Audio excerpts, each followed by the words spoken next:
வேதம் சொல்லுகிறது, தேவன் தாமே அவர்கள் கண்ணீர் யாவையும் துடைப்பார் என்று வேதத்தில் எழுதப்பட்டிருக்கிறது. பிரியமான கர்த்தருடைய பிள்ளையே, நம்முடைய ஆண்டவராகிய தேவன் நம் கண்ணீரை துடைக்கக்கூடியவர். எத்தனையோ கர்த்தருடைய பிள்ளைகள் தேவ சமூகத்திலே கடந்து வந்து, தேவனுடைய பாதத்திலே கடந்து வந்து, தங்கள் கண்ணீரை ஊற்றி ஜெபித்த வேளையிலே அவர்களுடைய கண்ணீரை துடைத்த ஆண்டவர் அவர்களுக்கு விடுதலையும் கொடுத்தார். அவர்கள் விரும்பின காரியத்தை அவர்களுக்கு வாய்க்க செய்தார்.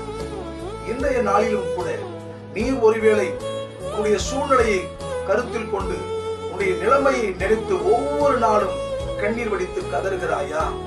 என் வாழ்க்கையில மாற்றம் வராதா? என் கண்ணீரின் வாழ்க்கை மாறாதா? என் போராட்ட வாழ்க்கை மாறாதா? எத்தனை ஆண்டு காலங்கள் இந்த கண்ணீரின் வாழ்க்கைக்குள்ளே நான் இருக்க வேண்டும் என்று கலங்குகிறாயா?